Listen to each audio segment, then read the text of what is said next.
대중, 대북, 굴종 외교를 거듭했던 문재인 정권의 행보가, 그리고 지금의 이재명 정권도 그렇죠. 정권 탄생 자체도 의혹투성이지만 자신의 과거 경기도지사 시절에 대북 송금 소년원에서 생활했는지 소년공이었는지 주변에 죽어나가는 사람들, 이러한 모든 것들이 의혹투성이입니다. 안녕하세요. 코리아 인사이드 아웃의 저자 강희중입니다. 오늘부터 코리아 인사이드 아웃 현실편 제5장 대한민국을 좀먹는 질병과 병자들에 대해서 함께 살펴보고자 합니다. 제5장 대한민국을 좀먹는 질병과 병자들. 사람은 태어나서 생을 누리다가 죽음에 이르게 됩니다. 이 이치는 누구도 거스를 수가 없죠. 옛날부터 생로병사라는 말이 있는데, 이 말은 삶과 죽음 사이에 나이 드는 것과 병 드는 것은 자연스러운 현상이다 라는 말로도 해석할 수가 있습니다. 그래서 사람이 병 드는 것은 자연스러운 현상입니다. 그런데 사람이라면 대부분 병을 반기지는 않을 것입니다. 되도록 병을 피해서 건강하게 살다가 또 이 세상을 떠날 때 평안 가운데 떠나고 싶어 합니다. 그런데 그렇지 않은 사람들이 있습니다. 어리석은 선택을 하는 사람들인데요. 이들은 일부러 병에 걸리기로 마음먹고 그러한 선택을 하면서 살아갑니다. 순간의 욕망이나 쾌락에 취해서 자신의 소중한 삶을 포기하기로 선택하는 것이지요. 그 사람들은 나는 그런 적이 없어 라고 항변할지도 모릅니다. 그런데 선택의 기로에서 그들은 진정 자신을 위한 것을 선택하기보다 덜 중요하고 심지어는 해롭기까지 한 것을 선택했다는 사실을 뒤늦게 깨닫게 됩니다.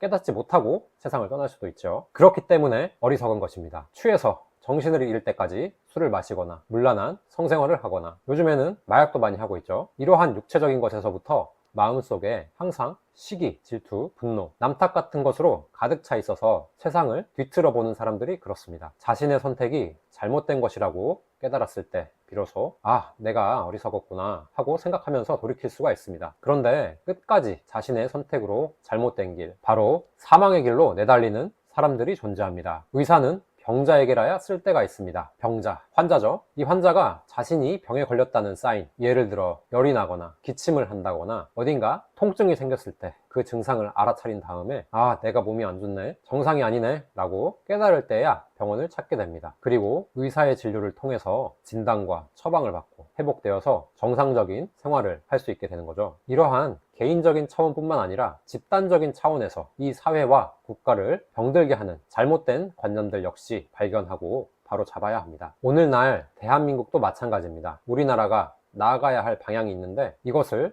뒤흔들어 놓고 엉뚱한 방향으로 이끌려고 하는 세력들이 있습니다. 심지어 대한민국이 태어나지 말았어야 할 나라라고 자해하고 폄훼하기도 합니다. 이러한 거짓된 사실들이 잘못된 교육과 언론의 영향으로 누룩처럼 퍼져가고 있습니다. 과연 정상적인 부분이 얼마나 남았을지 우려스러울 정도입니다. 이번 장에서는 대한민국을 파괴하고 있는 이런 잘못된 생각들을 질병에 비유하고 또 이런 질병에 걸린 병자들의 특성에 대해서 알아보도록 하겠습니다.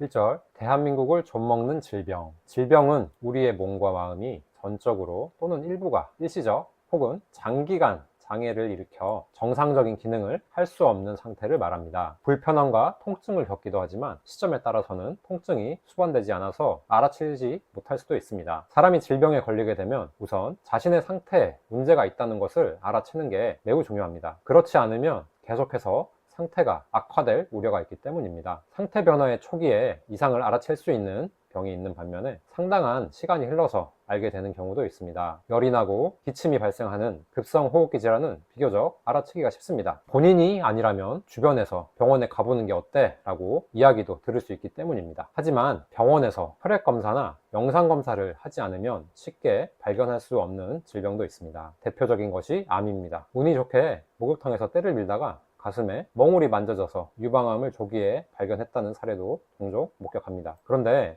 컨디션이 저하되고 만성적으로 피로감을 느낀 후에야 검사를 통해서 발견되는 암종도 있습니다. 어떤 병이든지 자신의 몸과 마음에서 나타나는 증상을 통해서 1차적으로 인지하게 됩니다. 그 증상을 인지하고 조금 더 참을지 병원으로 갈지 결정하는 것은 자신의 몫이 되겠죠. 이처럼 한 사람의 건강 상태를 체크하는 것은 자신과 주변 또는 건강검진을 통해서 이루어질 수 있습니다. 그렇다면 한 국가의 경우는 어떻게 될까요? 국가가 병에 걸려 정상적인 기능을 수행하지 못하는 나라는 어떤 형태로든 결국 국민에게 피해를 주게 됩니다. 또 평상시에 국민 개개인이 하고자 하는 일을 제쳐두고 국가의 일에 뛰어들도록 만들게 됩니다. 지금도 많은 사람들이 태극기를 들고 시위를 하고 있고, 젊은 청년들도 주말이 되면 그리고 밤마다 거리로 나가서 대한민국의 자유를 외치고 있죠. 이렇게 정상 상태가 아니라 비정상 상태로 변화되면서 그 국가에 속해 있는 국민이 국가에 위임했던 일들을 다시 떠안게 되는 것입니다. 예를 들어 북한은 정상적인 국가가 아니기 때문에 과거에도 그랬지만 지금도 많은 국민이 굶어 죽고 맞아 죽고 얼어 죽고 있습니다. 애초에 정치 체제가 인민을 위하지 않고 또 인민을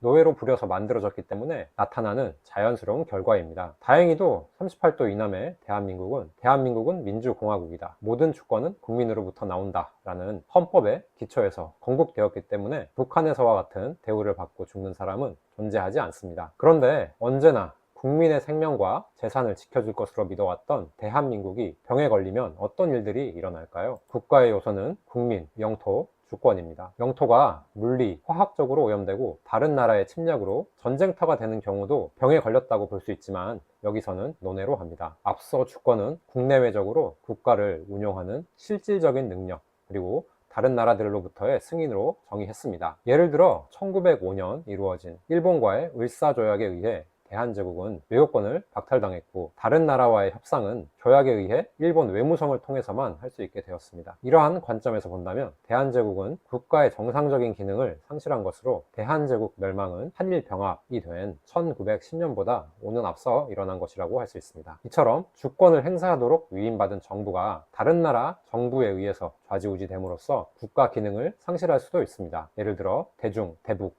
굴종 외교를 거듭했던 문재인 정권의 행보가, 그리고 지금의 이재명 정권도 그렇죠. 정권 탄생 자체도 의혹투성이지만 자신의 과거 경기도지사 시절에 대북 송금도 어렸을 때 소년원에서 생활했는지 소년공이었는지 주변에 죽어나가는 사람들, 특히 안동댐 사건이랄지 이러한 모든 것들이 의혹투성이입니다. 그리고 미국의 트럼프 정권과도 전혀 관세 협상이 이루어지지 않고 있죠. 이 모든 것이 국민에게 피해로 돌아오게 된다는 것입니다.